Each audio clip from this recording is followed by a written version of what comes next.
ఏపీలో ఎన్నికలకు ముందు మంగళగిరి ప్రజలకిచ్చిన హామీలను నెరవేర్చడంలో కూటమి సర్కార్ దూసుకువెళ్తోంది. తాడేపల్లి పట్టణం సీతానగరం మహానాడు వద్ద రిటైనింగ్ వాల్ నిర్మాణానికి లోకేష్ శంకుస్థాపన చేసి శిలాఫలకాన్ని ఆవిష్కరించారు. 294.20 కోట్ల రూపాయలతో ఈ వరద రక్షణ గోడను నిర్మిస్తారు.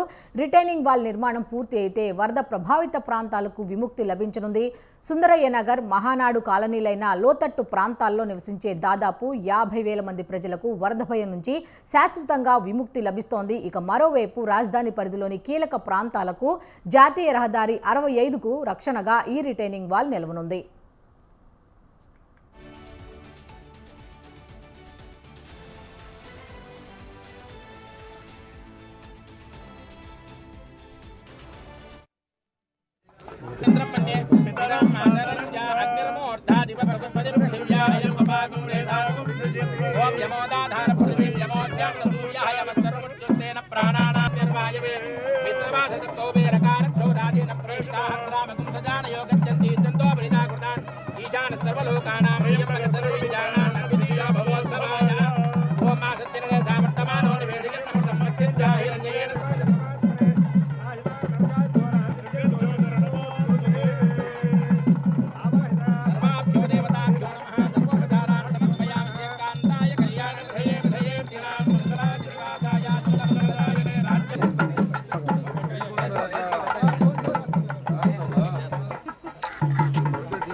फोन